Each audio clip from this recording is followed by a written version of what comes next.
Good. Good, that's good. I am Barbara Baylor, and I'm the current chair of the Caucus on Public Health in the Faith Community for the American Public Health Association. I want to welcome you to this timely session, Faithful Dancing with the Bears, the impact of Christian nationalism and Christian nationalist ideology and its possible implication for the health of the public. And this session today is being offered by the Caucus and in collaboration with the Black Caucus of Health Workers, APHA. This is the third annual Faithful Dancing with the Bears conversation that we have, and this phrase was adopted by, by the CPHFC, and it originates from the former Surgeon General, Dr. Jocelyn Elders, who likened public health work to dancing with a bear, stating, "You don't quit when we get tired, only when the bear gets tired." So we adopted this phrase for our conversations because we realize that historically, the faith community with its tireless engagement on critical issues has been integral to the success of social reform movements in the United States. In this session, the caucus recognizes that not all Christian nationalists are MAGA, and not all MAGA are Christian nationalists or espouse Christian nationalism. Christian nationalists can include all Christians with more social, political, and theological convictions. However, both may be problematic for universal health practice and research. And this session will explore the potential impact of the current Christian nationalist ideology on public health and our work. The invited authors that are here with you today will share and discuss their books related to Christian nationalism and the role of religion in health equity. They will provide some insight into how public structures, including those of local and national public, need to be informed about Christian nationalism phenomenon that affects public health practice and research. While public health is often described as secular in its policies, education, and advocacy related to science, health promotion, and prevention, the burgeoning conflict between religious rights and public health could have significant consequences. We recognize the strong relationships and partnerships public health advocates have built with religious institutions and faith leaders. Thus, new strategies are needed to foster mutual understanding and respect. The caucus expresses its gratitude to Erica Horn and the Black Caucus of Health Workers for their collaboration on this session. And this morning we would like to welcome Selena Smith, the immediate past president of the Black Caucus of Health Workers, to bring words of welcome. Selena Smith.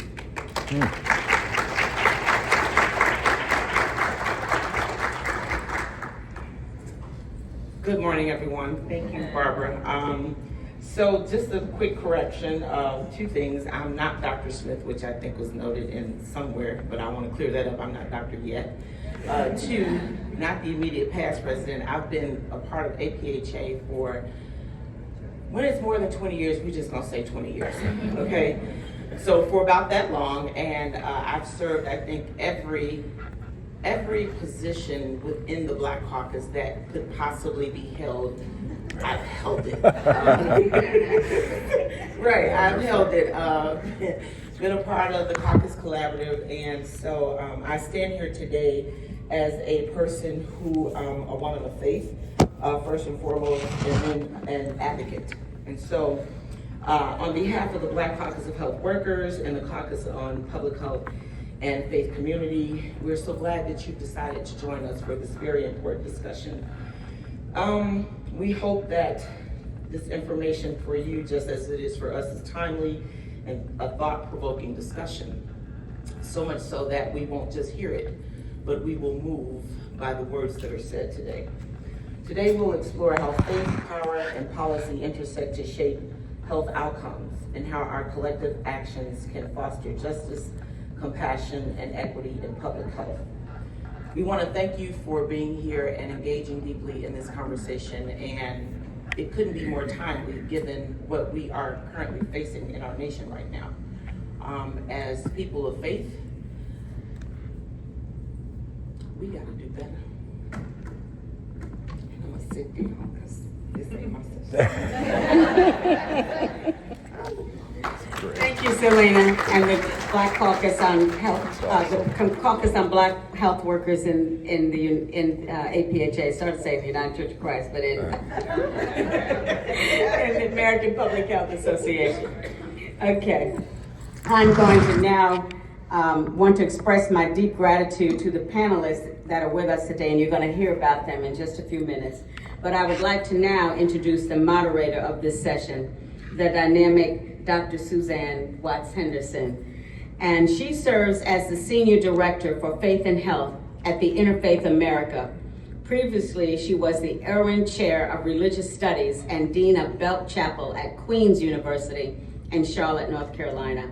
While at Queen's, Dr. Henderson worked closely with Interfaith America to foster cooperative religious pluralism on campus and beyond. During the pandemic, she helped secure funding for and led campus-based interfaith relief efforts across the Carolinas, eventually joining the IA team to build the organization's work at the intersections of faith and health. During her time at Interfaith America, Dr. Henderson has led efforts to foster interfaith cooperation and religious literacy in a wide range of health-related settings. Under her leadership, Interfaith America's Faith and Health team has secured funding of more than $5 million to support this work. In 2024, the John Templeton Foundation awarded Interfaith America more than $3 million for its Faith and Health Professions Project, which combines campus efforts such as circular development and community partners with academic research and public scholarships. Dr. Henderson works across these platforms to support and elevate the work of those committed to engaging religious responsibly as a social determinant of health. She earned her bachelor's degree in English at the University of North Carolina, Chapel Hill, where she was inducted into Phi Beta Kappa. Her Master of Divinity from Princeton Theological Seminary in 1990 led her to ordination in the Christian Church Disciples of Christ. And after 3 careers, corporate writing, teaching, and parish ministry, and the birth of 3 children, she returned to Duke University to complete her PhD. So I'm going to present now. She has a lot more I could be reading, but I'm going to present to you now Reverend Dr. Suzanne Watts Henderson to moderate this session. If we could give her a hand as she comes.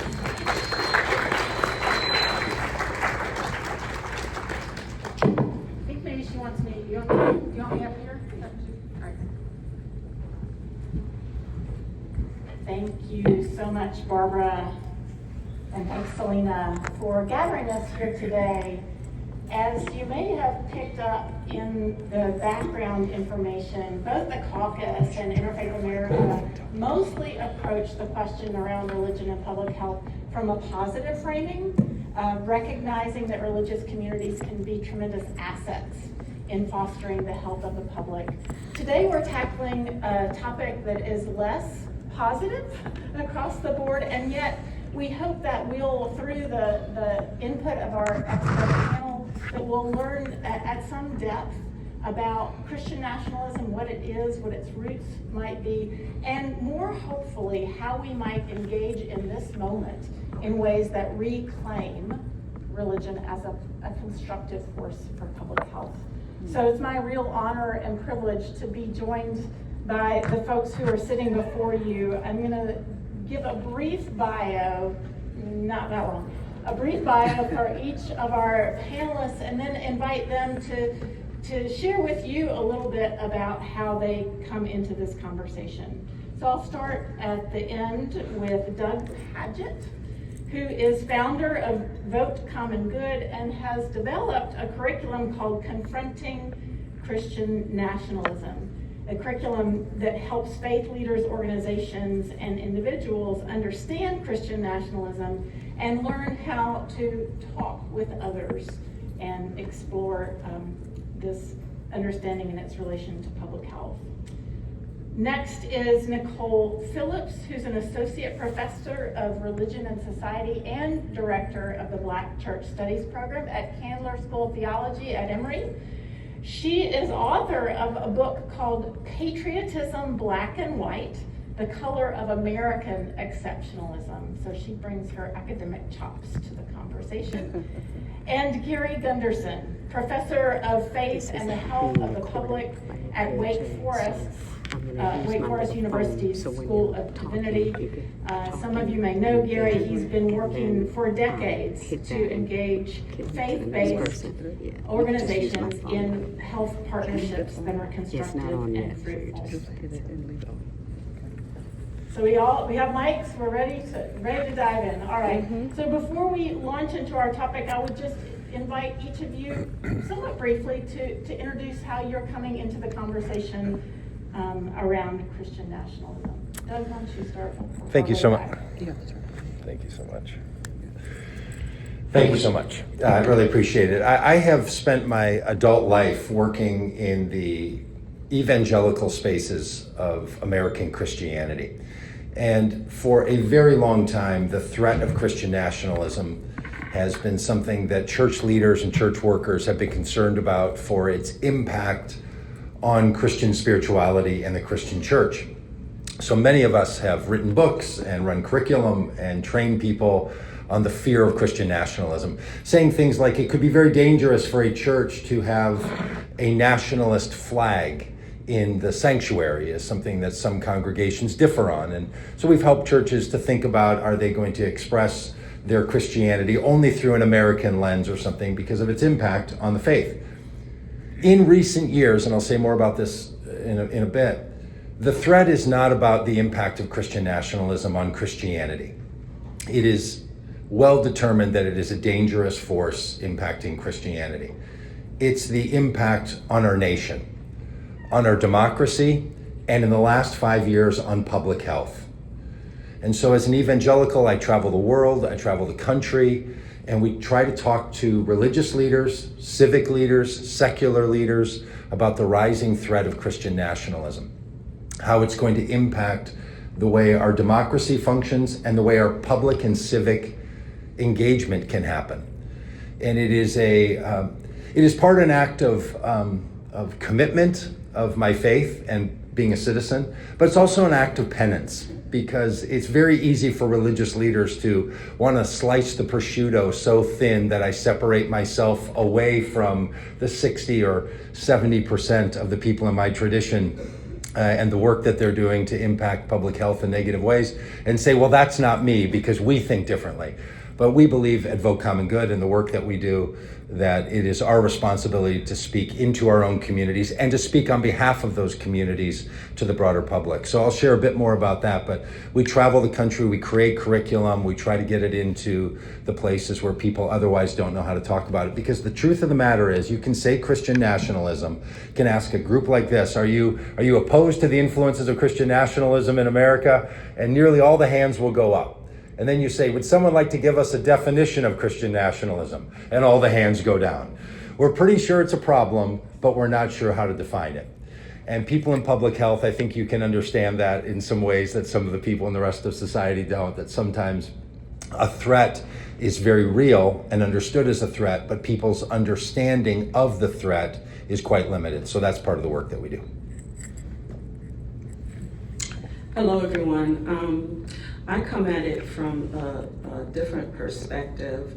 As a graduate student, I conducted a 4-year study in a rural community in Tennessee where religion and politics is conflated, and there's no dissonance with respect to your faith as well as your political ideologies. And so in this community that was in the majority white American and Black American with a small percentage of Mexican families as well as migrant communities. I was in the community at the heights of the wars in Afghanistan and in Iraq, and at the same time that President that we had one of the most diverse presidential campaign lines in history with Hillary Clinton and President Barack Obama. And so I encountered this community really questioning American national identity as well as their regional identity, as well as how are those identities similar or different with respect to race and region. I recognize that, and I was there also when President Obama won, former President Obama won, and I recognize that the global macrostructural changes that were happening throughout the world impressed upon some consternation that we really publicly don't talk about around President Barack Obama winning the election as the first president of African descent. So I think those, or at least in my book, I talk about those global macrostructural changes that impinged upon this community who really and some members or segment were ambivalent. There was consternation, a little disillusionment, because they didn't know where to put that. And so I come here really thinking about Christian nationalism as a form of religious nationalism. I primarily study civil religion, which is another form of religious nationalism that allows for the identity of being Christian and nationalist. And I won't go much further into that, but given my findings when I conducted my research, I could foresee, and my book ends foreseeing and forecasting the Trump errors. Thank you, Dr. Phillips. We're already into it, but the key line was we got to do better. So thank you for getting us started in exactly the right way, and that'll probably be our last word too in about an hour. As a practical matter, I'm an ordained Baptist minister and sort of an accidental public health guy. I was working for the Carter Center, and one day I was called into Jimmy Carter's office with Bill Foege, the sort of the icon of public health, former CDC director, and one of the ones who helped start the Caucus, actually. And I was a little afraid. And they said, we've gotten some funds from the Robert Wood Johnson Foundation to start the Interfaith Health Program. It's really a collaboration between faith and public health, and we want you to leave the Africa work and do that. And I said, I don't know anything about public health. Bill Foege said, you'll pick it up in no time. So I said, okay, let me see whether I can borrow the pulpit at our Baptist church, where I was not the pastor.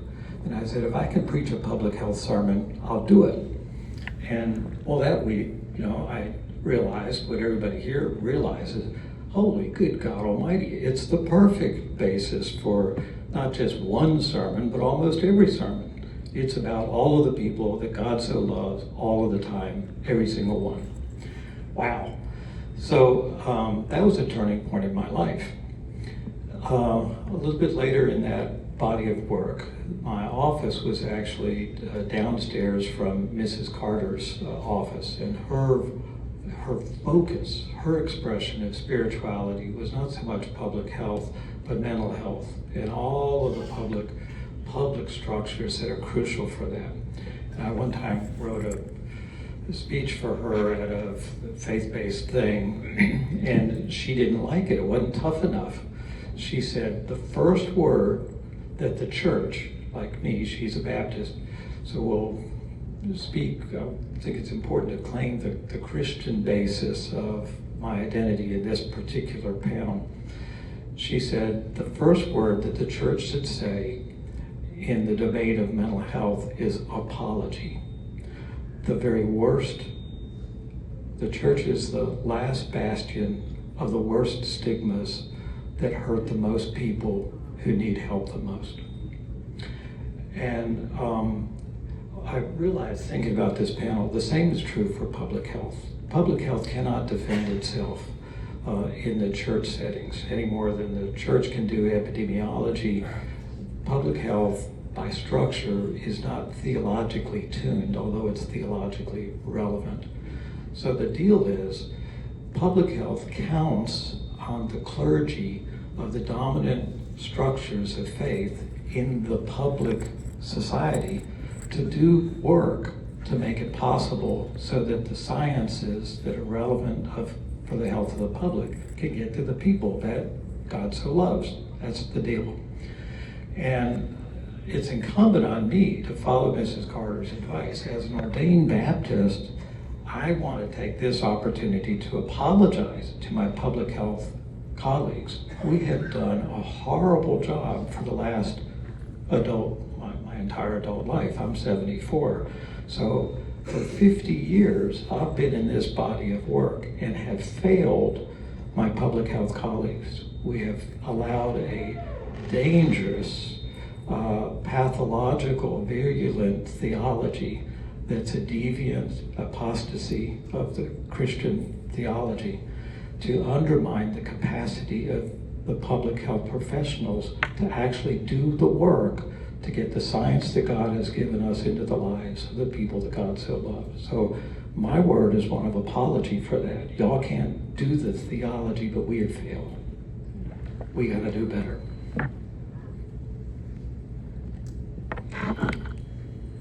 Thanks for that, Gary. So we have a little prophetic voice, some academic expertise, and someone out in the public sector. Let's begin the conversation in earnest, not with reverb, but with a little level setting around our language, defining some terms. So Doug. I think it's that microphone that's.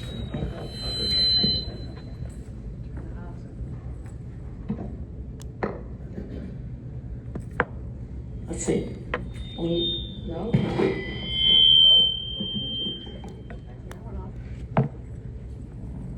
This is what happens when you have a pastor do technology.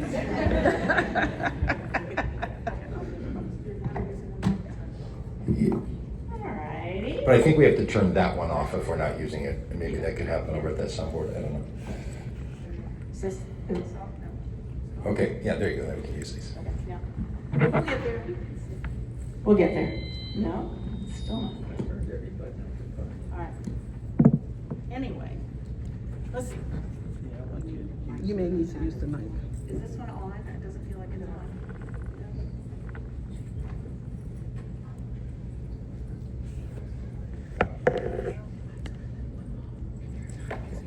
Yeah, yeah, yeah. So just use this one and we'll turn these other ones off. Yeah. Yeah, that's off. Compliment. I think we just use this one. I think we're, yeah, anyway. So that works better. Let's only use this mic. Let's turn that one off. Yeah, turn that one off. There you go. Okay. How's this? There we Yeah. go. Awesome. Very good. This is Small it's a very simple question we're starting with. Throwing you a lob ball. What is Christian nationalism? Doug, start us out there. We'll just do mic passing. Okay. Thank you. In our work, we've spent some time thinking about how we should define Christian nationalism, both in an academic way, which we're glad to talk about if you'd like to, but more in a practical way. And one of the realities is that the United States of America has been struggling with the question of Christian nationalism from its founding. The Establishment Clause in the Constitution, in the First Amendment, Congress shall make no law privileging religion. That was a debate because some of the colonies did have establishment practices for religion. So we've been debating this question in the United States from our founding. What will be the role of religion in public life. I say that because it's helpful for us in our work, and maybe for some of us in the work that we do, to know that this is one of the perennial issues we need to keep talking about. We think about it more like oral or mouth health. You brush your teeth every day, you might dental floss on a regular basis.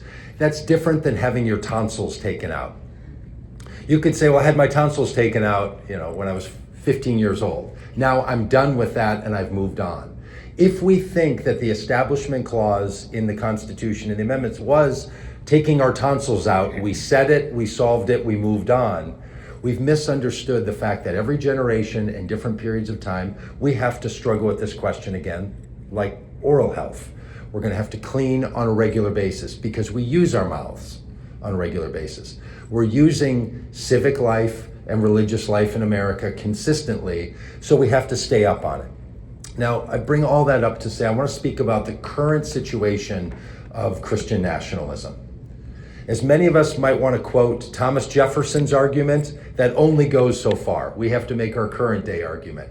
And the current day Christian nationalist idea that's reigning supreme among Christian nationalists is that the United States of America's government derives its authority from God via Christianity or the Judaic Christian story.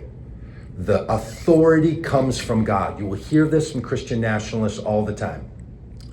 Our rights don't come from the government, they come from God. And when Christian nationalists say God, they mean their version of God, not everyone's version of God. So that it begins with the assumption that all authority for government comes from God, and thereby government should grant extra privilege and protection to certain religious ideas and understandings. So Christian nationalism in America is about where does the authority come that the government has, and who benefits or is most privileged in the system that the government has authority. And the answer to both of those is from the Christian narrative for Christian nationalists. What Christian nationalism is not are Christian people participating in public life, or religious people of any variety, or not religious people. Their argument is not about Christians should not be in the public sphere. It's not even about a, quote, separation of church and state. In fact, many Christian nationalists are post-church Christians. They are unconcerned about organized religion. They are highly concerned about their version of Christianity having the highest level of influence in our government, from the federal agencies down to school boards and county commissioners, top to bottom. So Christian nationalism in its current age is, where does the authority come from? Christianity. Who's privileged by that view? First and foremost, Christians. And then they say Christians are welcoming others to live inside of a dominant Christian culture and narrative. That's what Christian nationalists are arguing.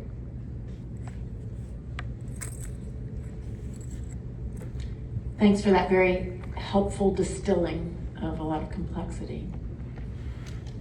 I wonder, Dr. Phillips, if you can say a little bit about these terms that we've started to throw around, patriotism and its relationship to nationalism, and even its relationship to American exceptionalism that Doug began to touch on? Sure. So when I talk about patriotism, I talk about patriotism with respect to what I just a while ago brought up, which is American civil religion, which was a term that was written about and elaborated on by the late Robert Bellah, who was a sociologist of religion. For me, an American civil religion has room for ambivalences. It has room for a prophetic dimension and vision of what America is and should be. It has a priestly dimension for what America is and should be. And the priestly and the prophetic don't necessarily have to cohere, but there is space for both. It is usually civil religion is understood as ritualistic expressions of patriotism, meaning it is a public faith that a majority of Americans have access to and undergird, and it is a spiritual foundation for the rooting, the anchor, the development of America. Civil religious holidays are Martin Luther King Jr. Day, Memorial Day, Veterans Day. Those days where really and in truth, if you distill patriotism down to its bare essentials, all segments of the U.S. population can participate in celebrating what it means to be American and who is American, i.e. we always say love of country. And so that's the basic, but I've given you a more developed understanding of patriotism from an American civil religious perspective. When I talk about nationalism or American exceptionalism, American exceptionalism is a form of nation-centered identity. Now, originally the term came from French writer de Tocqueville. And when de Tocqueville arrived to America or to US shores, he was really saying that America was special, unique, distinctive in having a statusless society, i.e. we were not ruled by a monarchy. And so, and added to that, America was developed in arts and literature, et cetera, et cetera. So it was an exception to the rest of the globe in terms of, if you think about communism, socio-political, economic development, as well as socio-political development. And so in its original term, it really is exactly the values, the principles, the tenets of what it means to be American, which is the consent of the governed and participation in an American democracy, because American exceptionalism is supposed to uphold American institutions and the development of democracy. It is supposed to be about the statusless nature of American society. It is supposed to be about the fact that we are a society that embraces a global community, i.e. immigrants and migrants. It is supposed to be about the fact that we are supposed to be, initially I said, the consent of the government participation, which is a representative democracy as well as a liberal democracy, i.e. we have a market economy that everyone should be able to participate in order to rise from whatever station in life they started out from. So that was the original intent of the term American exceptionalism. However, over time, depending on what is happening socio-politically in America and how what is happening in the rest of the world geopolitically impinges upon what is going on in America, that changes. It changes in terms of how we understand and how Americans understand American exceptionalism. And so, in response to the civil rights gains in the 60s and the 70s, in the 80s, we had the emergence of the moral majority, who embraced and American exceptionalism that also included a Southern conservatism. And that's where we begin to see the shift in the original understanding of American exceptionalism. And so then it ended up meaning that America was superior to the rest of the globe. And that's where that understanding, but still, and once again, when we think about American exceptionalism, we always have to think of, I say hold it in tension with the Tocqueville understanding, as well as the recognition that all of you, if you are and identify as American, contribute to an understanding of what makes America exceptional. Thank you so much for that.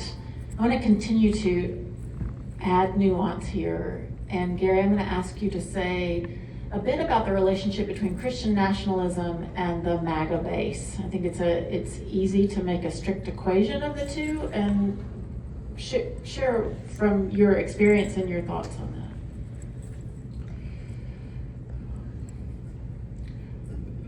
that. So a way to get at that question is sort of to go at a slightly different question, but come back to that, because I think it eliminates. The presenting question for those of us who are at APHA at this moment in time in a government shutdown is, why does MAGA, why do the Christian Nationalists hate us? I mean, there's like no money in public health. If you want to steal stuff, go after the hospitals. Why does public health draw such fire? And I think that's really important to understand the MAGA issue and the Christian nationalist issue.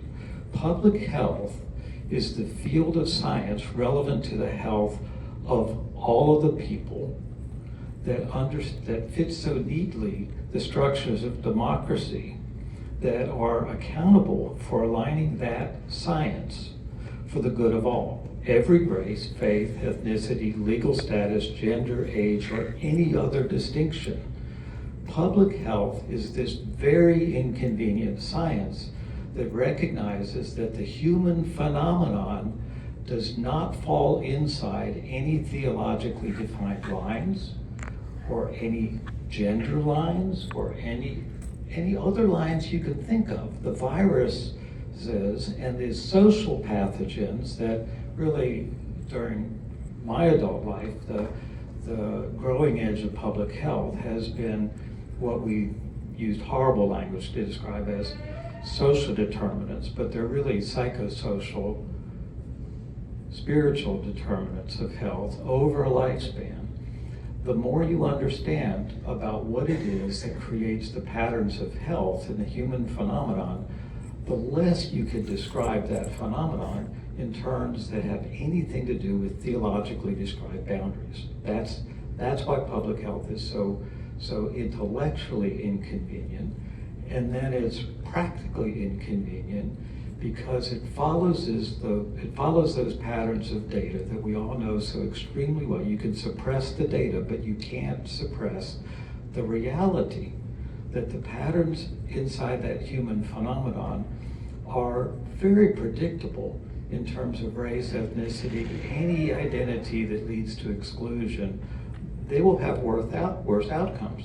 And it's not worse outcomes because of some theology. It's worse outcomes because the wholeness of the thing called public is broken. And so this is where the MAGA Christianity becomes just, we'll suppress the data. That'll do it. And so the very first action of this current administration, whose name I won't even say out loud, is to try to suppress the data. But the reality, the public health knows, you can't suppress the reality of the phenomenon itself. And MAGA Christianity, Christian nationalism, has no logical explanation for the actual nature of the public reality that it wants to address in as some exception around the world.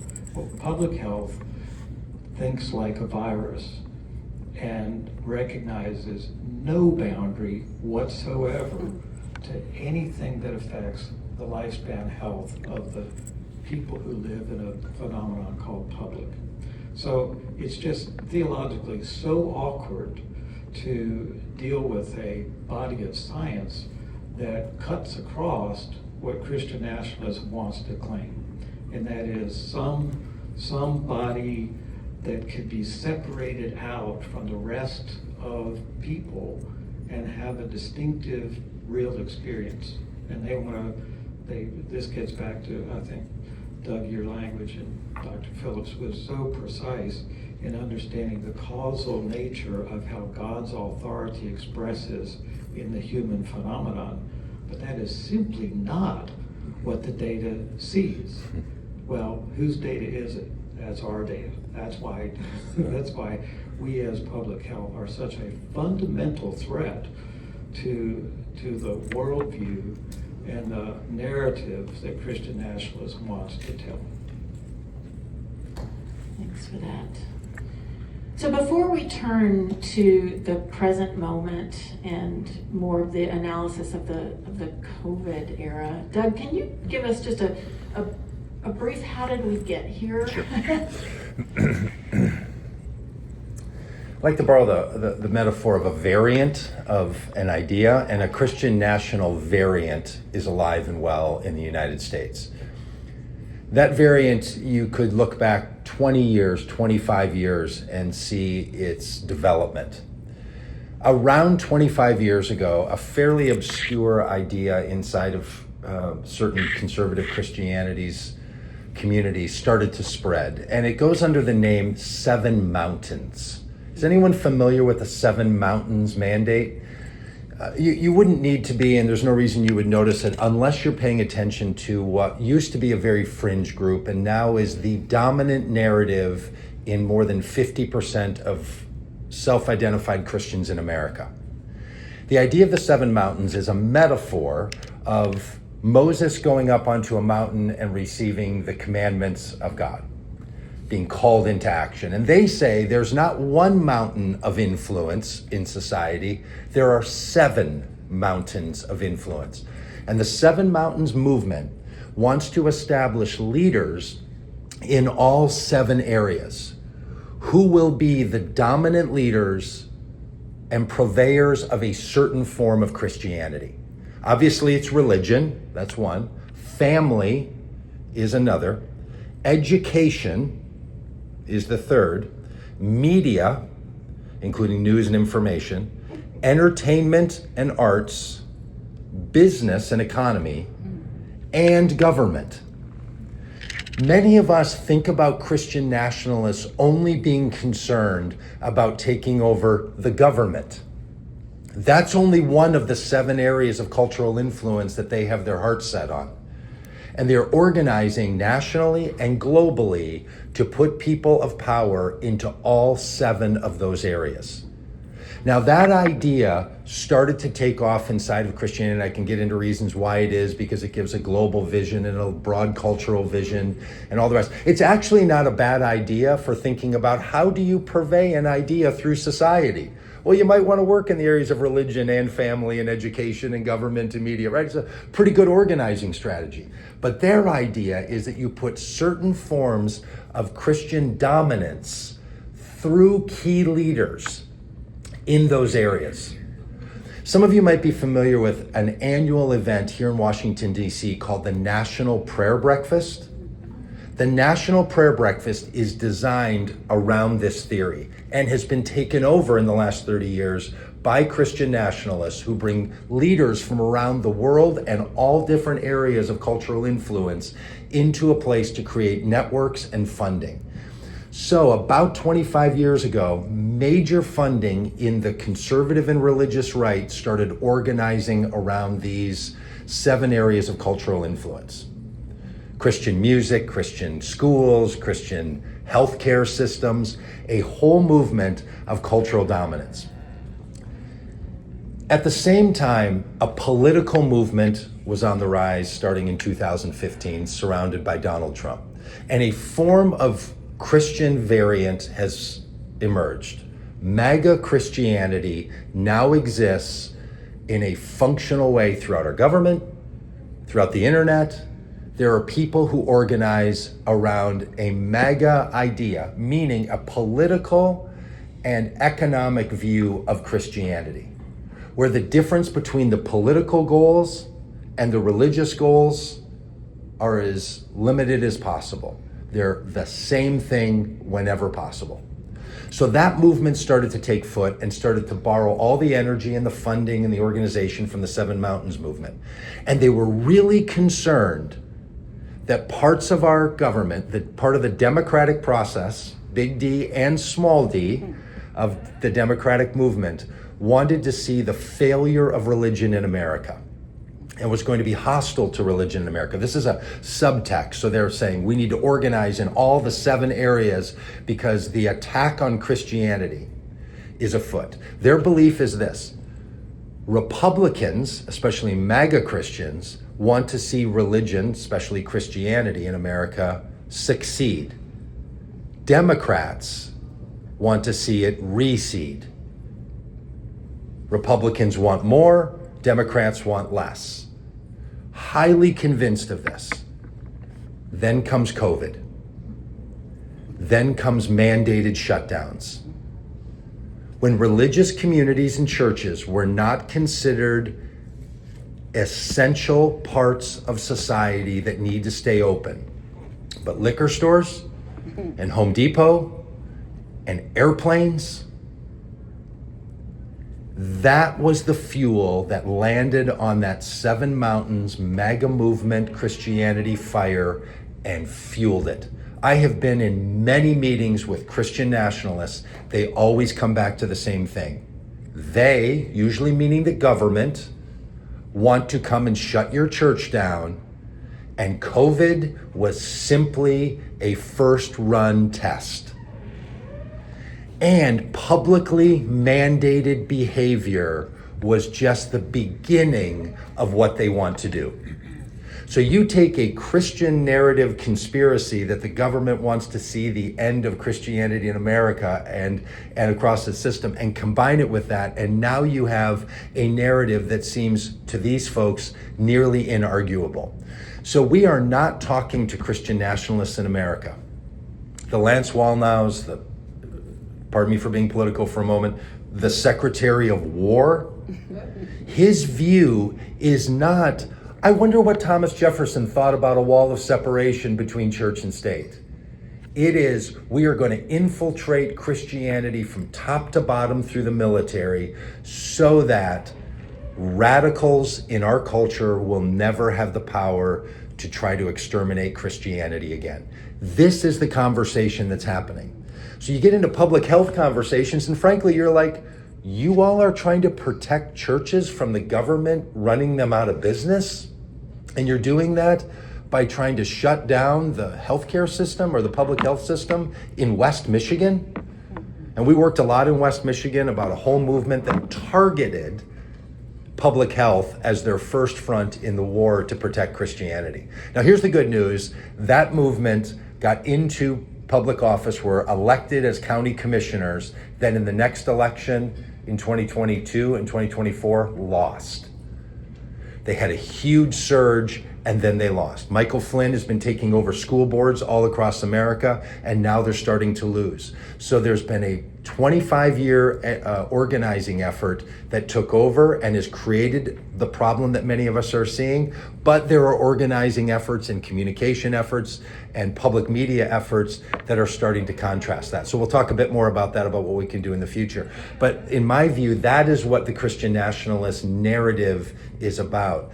Cultural dominance in a political movement that sees public ideas as counter to religion and specifically Christianity in America. Thanks, that's super helpful and lays nice groundwork for a little bit of a conversation around this COVID moment. The COVID moment, which also had wrapped in it the murder of George Floyd and the economic impacts that you've already signaled a little bit, Doug, there was this flashpoint, right, between public health and faith communities on different levels. And I wonder, Gary's signaled we religious people want to begin with apology, but I wonder if in the spirit of reflection, if all three of you might speak into what we can learn from what didn't work in this flashpoint moment. Nichole, I'll start with you. Sure. So I've been reflecting deeply on this question of learning from COVID-19, and I've jotted down some thoughts. So we're talking about Christian nationalism as one form of church-state ideology that has become a strong predictor for the mistrust of science, medicine, public health, etc. However, in my, I had received a $100,000 Templeton grant to study Black Christians or Black faith, science and medicine around maternal mortality and COVID-19. And in it, I was attempting to determine the levels of distrust towards systems such as science, medicine, public health, and in terms of Black Christian communities. Because during COVID-19, what was often invoked is hesitancy around Black Americans, and I wanted to understand what the hesitancy was. Also invoked and attributing to this hesitancy were the historic medical and public health traumas that emerged throughout history, like the unethical experimentation on Black bodies, emblematic of Tuskegee, Henrietta Lacks, J. Marion Sims, gynecological surgeries on enslaved and free Black women and poor white women, and including even the outbreak of yellow fever and the lack of its containment in the late 18th century. This provides evidence for a certain degree of mistrust in science, medical, public health systems, a legacy of which is also present-day health disparities and inequities in Black communities. Yet the Black folks in my faith studies are thoughtful about this. They're thoughtful about this mistrust, and despite it, seek out public health care, public care that is required to maintain a healthy American society while questioning the most prevalent healthcare disparities and inequities and why they continue to exist today. In other words, there is historical evidence for Black people's mistrust. So beyond theological convictions, it might be time for Christian nationalists to provide more substantive evidence for their mistrust of science, medicine, public health. Systems, I'm talking about systems here. So one of the first learnings, and I'll be quick about the next two, is for public health practitioners and Americans in general, registering that mistrust is included in communities beyond the Christian nationalists. So that's one. Two, this leads me to my second point, which engages your cultural point, that Americans more generally and Christian nationalism more specifically have cultural meanings of science, public health, medicine, and religion, which are tied to the present shifts and rifts, cultural wars in our political culture that we are presently witnessing now in the government shutdown as to rising costs of healthcare and who should have healthcare. I also say this because in my Black faith study, I asked research subjects how they describe, so their cultural meanings to understandings of science, medicine, public health. And I ask my Black research subjects for their definitions of science and medicine. And in Black communities, especially faith communities, science is more applied science. So for churches that have health ministries, that's when science is primarily emerges. And so I had to ask the question, what is your understanding of science? What is your understanding of medicine? And where do you see God in this understanding of science and medicine? So understanding that there are different cultural meanings for these concepts. And then this leads me to my final point about learning from COVID-19. The role of faith communities in educating the public about science, medicine, and public health issues. As the respondents in my study, by and large, stated that in their faith communities, and it's too much for me to go into what that means about educating their faith communities or the public, but nevertheless, we'll just leave it there. By and large, they stated their faith communities, they received education about COVID-19, during COVID-19. And so I wonder if Christian nationalists' response to the mistrust of science, medicine, and public health systems are really foils for a lack of education or knowledge about science, medicine, and public health.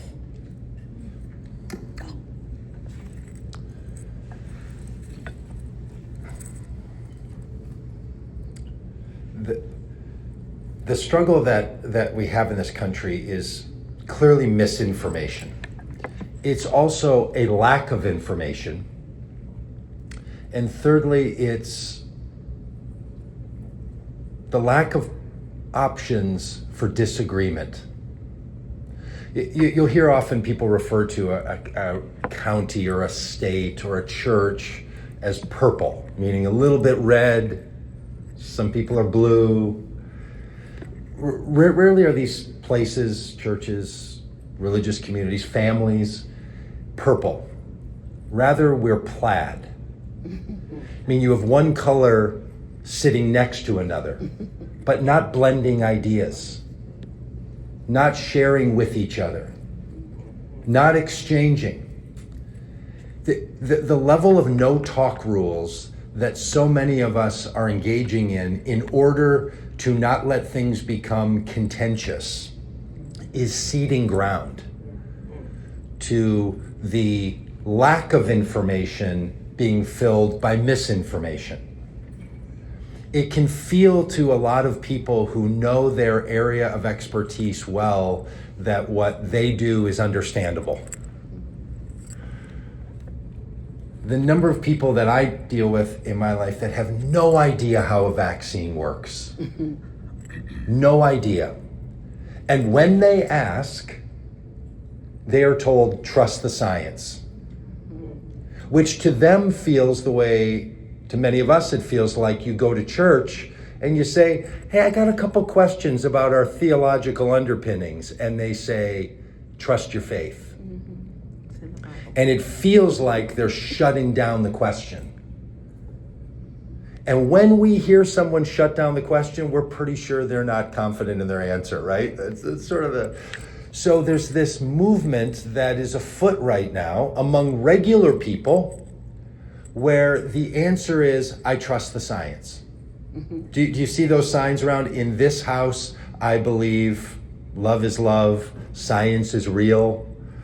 There's a whole other narrative in other parts of society that say, boy, there's other things that also impact health, community, spirituality, prayer, meditation.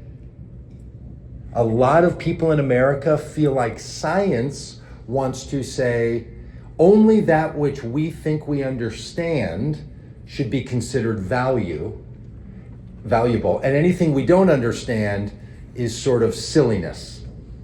Now, I don't think that's what scientists are trying to say. I think that's what people feel and what they hear. And the lack of accessible information, and back to COVID for one moment, I was at a retreat this weekend with a bunch of people, and we were hanging around, and somebody said something about hand sanitizer. And there's I was around a bunch of uber progressives, all right? So then we all start sort of going on this self-created riff about, remember when we used to leave the Amazon packages outside the door for 4 days in March? But in some places, to even say that would be met with, yeah, but we were doing the best that we could, and it was important that we done it, right? It's not met with, wow, that may have been an overreach. Maybe garage deliveries. So there's a whole critique about public health and science in these communities that, if it's ever raised, is met with, you must be the kind of person who doesn't believe science. Can someone have severe doubts about vaccine regimen without doubting vaccines? And if you do, could you say it in a community meeting? Could you say it at a church meeting? Or is that really clues and hints that you might be part of the other group? So the plaiding of America, and are you on our side of this line by believing these things and being okay with these critiques, but not those? That's something I think that we're going to have to start to address. Because what's happening is narrators of other stories are jumping on that and saying, they don't like you, they don't listen to you, they think we don't need you. And I'm jumping ahead just a bit, but public health does very well when it says to every part of society, including religious communities, including Christian MAGA, Christian nationalist communities, we need you for public health. You are necessary, as opposed to you're the kind of people that we're trying to work around. And that narrative can be pushed and can be talked about and can be extended.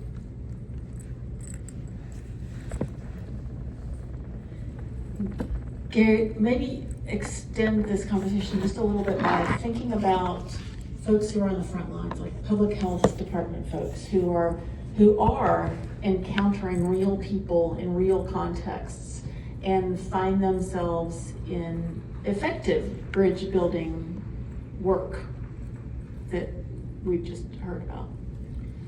So I've been reflecting here. I mean, this panel is organized by the Caucus on Public Health and Faith. And we've been doing these panels for 30 years. The founders of this caucus were people like Cass Evans and Dr. Satcher and Bill Fagey. They were all very active people of faith. Most of them taught Sunday school, like Jimmy Carter. And they didn't need someone to write them a prayer. They embodied this integral, complex weaving that wasn't plaid. It actually was as complex as the human spirit.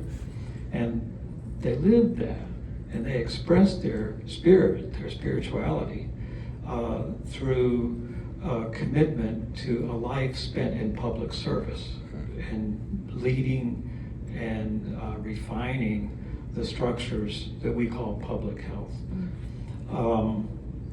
So what strikes me is the narrative that is actually documented in the hundreds of papers that this caucus has called out, and there'll be, I don't know how many more posters and papers this year.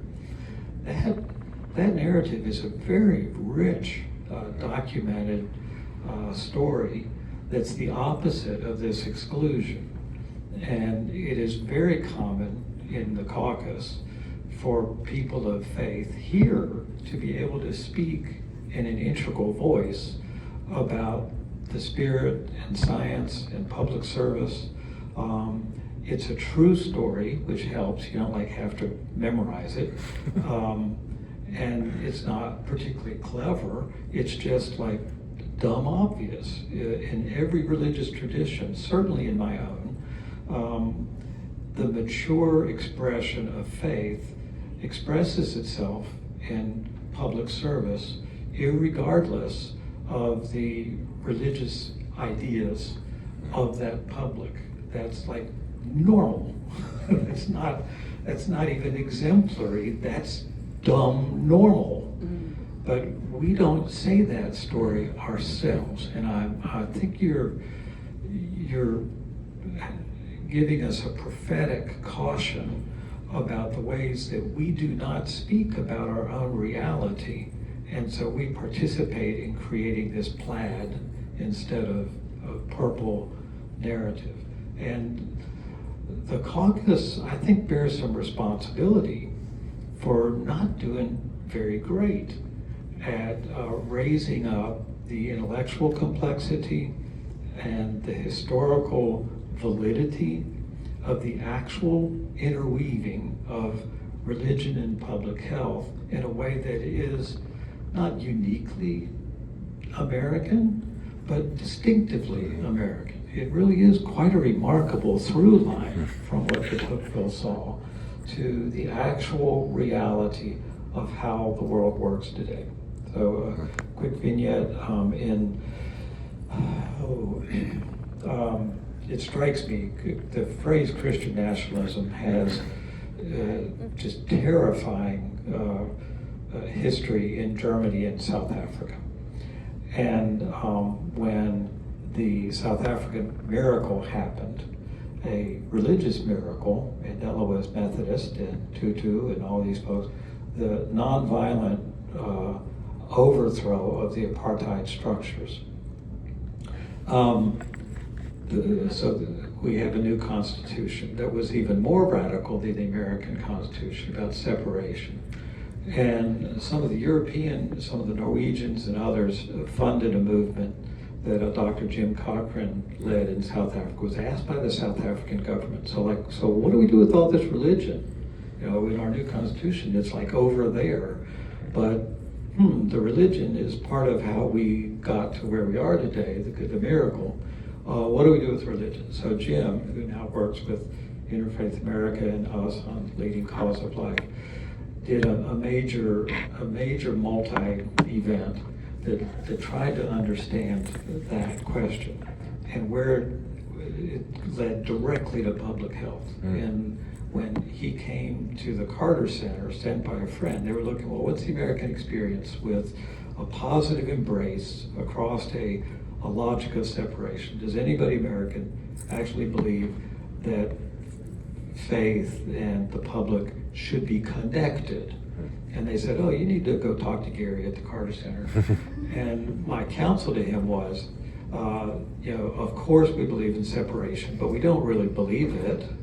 On a functional basis, if you followed around any competent public health director or any competent public health nurse for more than half a day, you will find that their natural competencies that they hone over their career is to be good at recognizing what it is that moves people, how they decide. They will be good at recognizing the generative places in community where you can expect people to be safe for the complex dialogues that public health science needs. Normal competency of public health is competency about the religious complexity of the thing we call public. But we don't talk about that. And I think that's where I apologize as a religious person. Now I'll apologize as a public health person.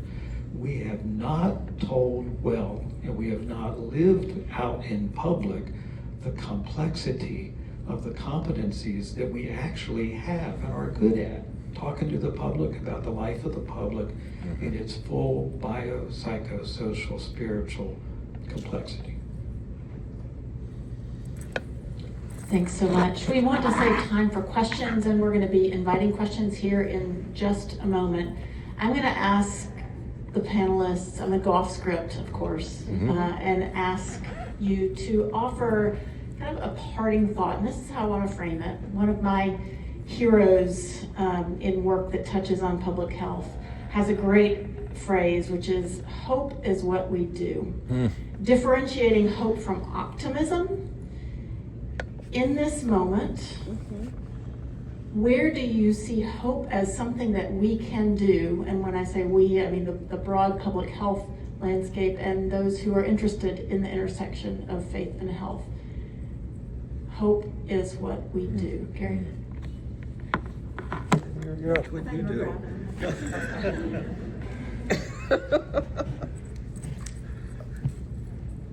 My hope is rooted in the human engagement, the fundamental people-to-people side of all of this.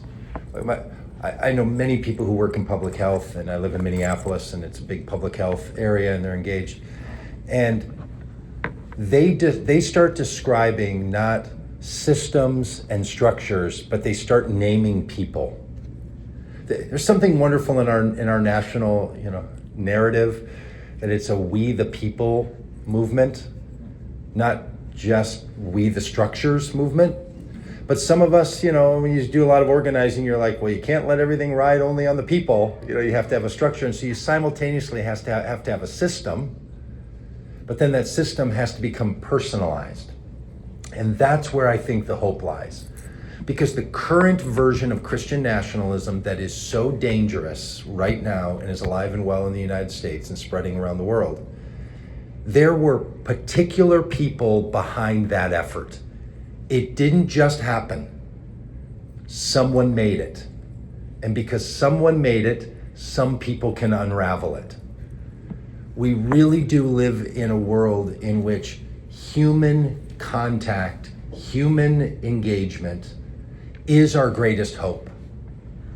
And our abilities to get over our plaidness in this country and to start to connect. And health, honestly, is the one thing that once you get beyond the talking struggles with Christian nationalists, people want. They really do. People are really afraid of a lack of health. They're just not confident that their political opponents' ideas are really about health or are going to work for them. So there is a way to humanize the shared concerns, even if you don't humanize the shared process. So I think that's where the hope can lie. And frankly, I don't think it's going to get much worse. I don't be overly optimistic, but I think we sort of hit I think we've hit a bottom of the trampoline here. It's stretched about as far as it's going to go. And if it breaks, then all bets are off, right? And if it doesn't, then maybe we're in the midst of a movement that's taking us the next direction. So I would say two things. I'm an ordained clergy woman, and I come out of a church. My ordaining church, the pastors or co-pastors were medical doctors. So I, from my 20s, I got a ground view of what faith communities can do in collaboration with other organizations. So my hope first, and I'm glad that I have to study Christian nationalism because that is the moment in which we're in. Yet, I recognize that there are different forms of religious nationalism, and even though the tide is a Christian nationalist tide, there are people like myself who embrace who is loyal to civil religion. So the recognition that though there is this overbearing, threatening, or supposedly threatening form of Christianity that's defining our political and religious moment, there are always also going to be democratic responses. So let your democracy, let your patriotism, let your exceptionalism shine through with respect to building bridges with faith communities. Faith communities, I mean, the aim, the objective, the role of faith communities is not necessarily to help to change policy around underserved populations. But faith communities and public health practitioners like yourself can work together with policy organizations to make inroads. We also have to remember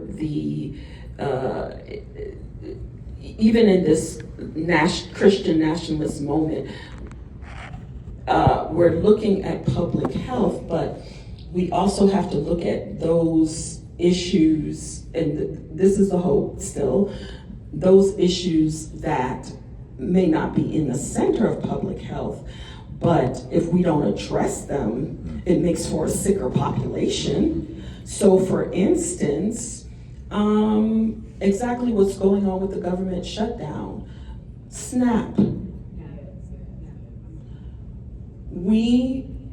You might not do food insecurity, but if you have large pockets of food insecure populations, that's a public health issue.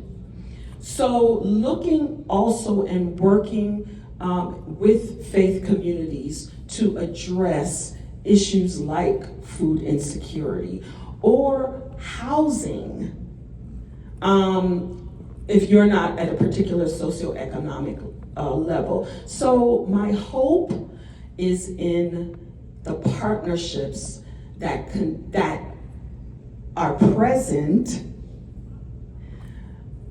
between peoples of faith and others that continue to improve and address the disparities that are occurring in America. So don't succumb to, and I think as a Black American, my faith pushes against a Christian nationalism because it has to.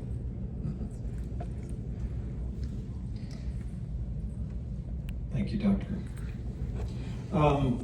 Three sort of practical ideas. The genius of public health and faith is that small actions sustained over time shift public scale phenomena. That's all that public health does. And now and then, we've got a pill or a injection or something, but the most of what we've got is education. Ditto faith. So that's the bad news, because they have to be sustained over time. Part of another group called Leading Cause of Life Initiative, and our project is to change the subject from leading causes of death, which wore my spirit out when I started learning public health. Death. Well, how do you fundamentally change what we're talking about? And when you talk about that scale of change, your mind goes to, we'll do social media, and we'll do really big meetings, we'll do this and that. The genius in our midst is Kagan Cochran, who is a classic 30-ish, brilliant young man who's extraordinarily well educated, enough to make him deeply cynical about the sheer volume of stuff that's flowing through and across our screens and minds these days. And he's come up with an alternative structure that I think fits the genius of public health and faith really well. And he calls it little moots. The moot, M-O-O-T, is an old Anglo word for assembly. And he suggests, how does he call this?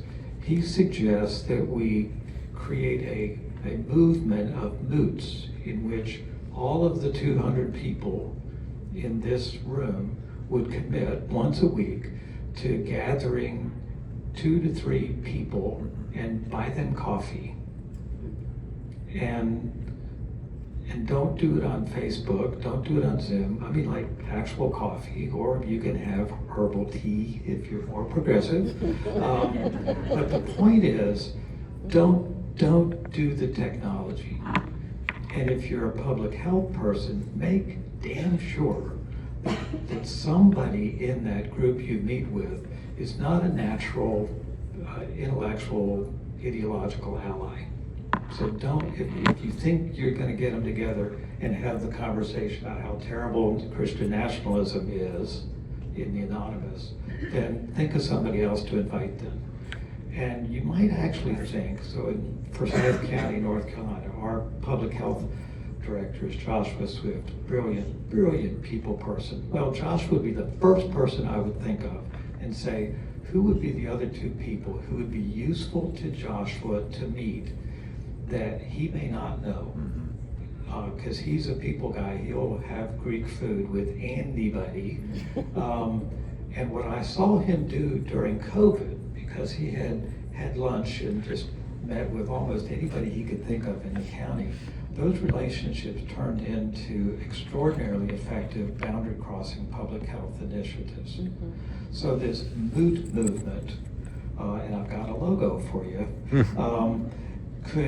could be something. And my prayer and my science-based hope would be, when we meet a year from now, we will have had, imagine, 200 people, 50 weeks, meaning 3 people, 4 people.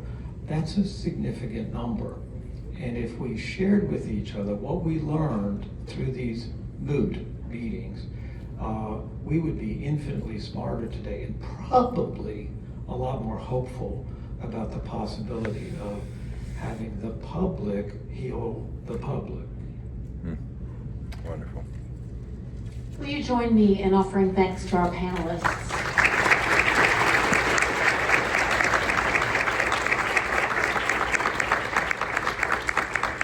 So Barbara, do we have time for a question or two? Yes. 2? No, 2? 3, 2? I think she said 2 or 3. That's it. Great. So then 2 questions. 2 questions? Okay. Ebony has sanctioned 2 questions, and I see one there. Yeah, I saw her walk over there. Thanks. I'm Anna from Fairfax County. I just have a really basic question. My husband calls this group the Christo-fascist apocalyptic death cult, and I just wonder, what they're doing is so un-Christ-like that how do they reconcile and rationalize their essentially white supremacy is really what they're doing, rather than Christianity.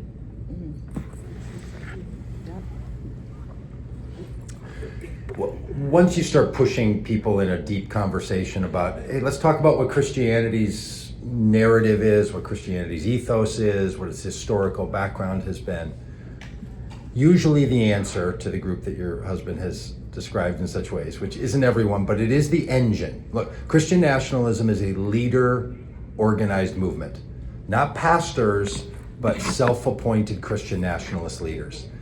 They will say, we are living in unique times and we don't have the privilege of not being in combat. The president's, a former president's son said, we tried turn the other cheek. What did that get us? So they have decided that this moment in time is, quote, no more Mr. Nice Guy. So that's the self-ration. So when you say, how do they rationalize? That's how they rationalize it. A moment of crisis requires us to not be all wokey empathic, and then they pick up an Elon Musk who says that maybe empathy is a human weakness. And so it all becomes part of the conversation for unique times, require unique responses, and we'll get back to the nice stuff later. That's what it fundamentally comes down to in just about every interaction with those leaders. Can I just quickly, I also, we didn't touch on one of the streams of the development of Christian nationalism being Tea Partyism. And I recommend sociologists Arlie Russell Hochschild's Stranger in Their Own Land, Anger and Mourning on the American Right, so that we also understand, I'm not defending Christian, of course not, Christian nationalism, but also understand or begin to think through what their grievances were, because Tea Partyism is a major stream that has contributed to Christian nationalism.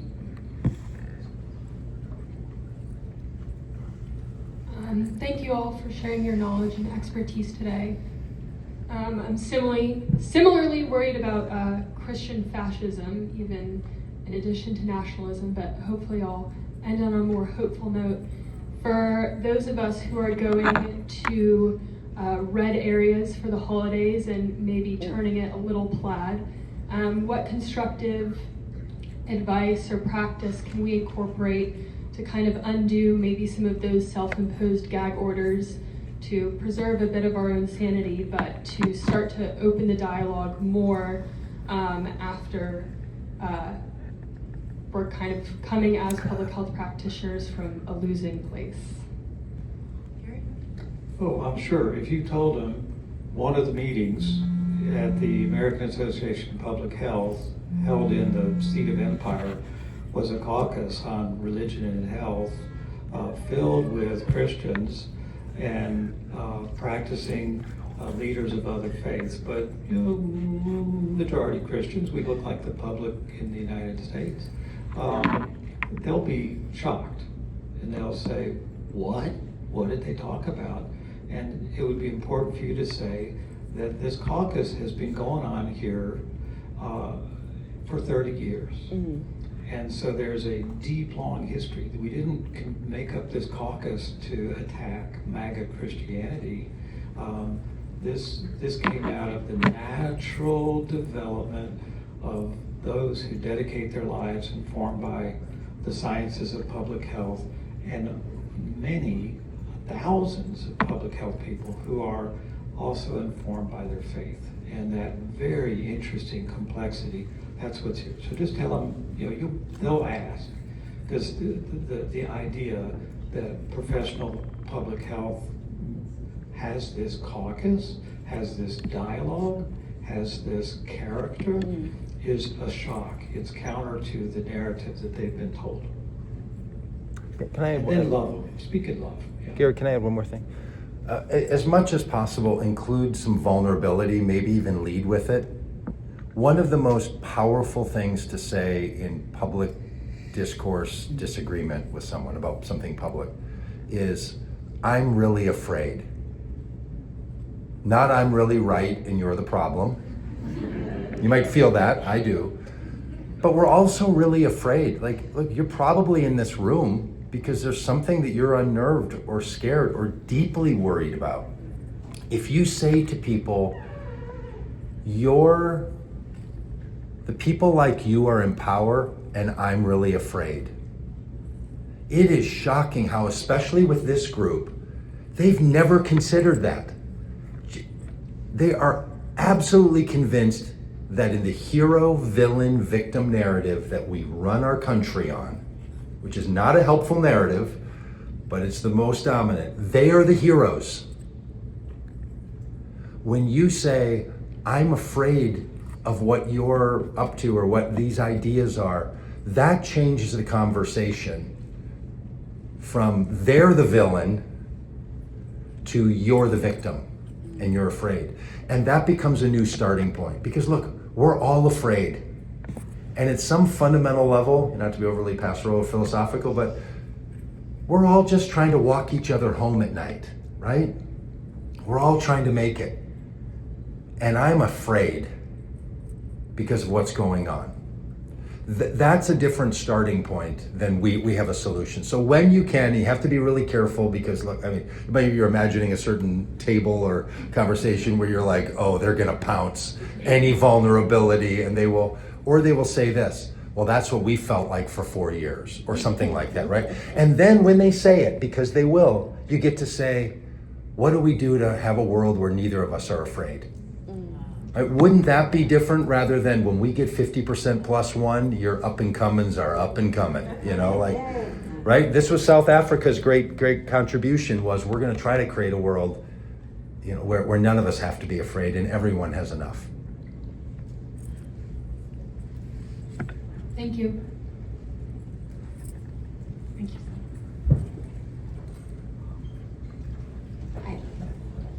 I think that's on, and if it's not,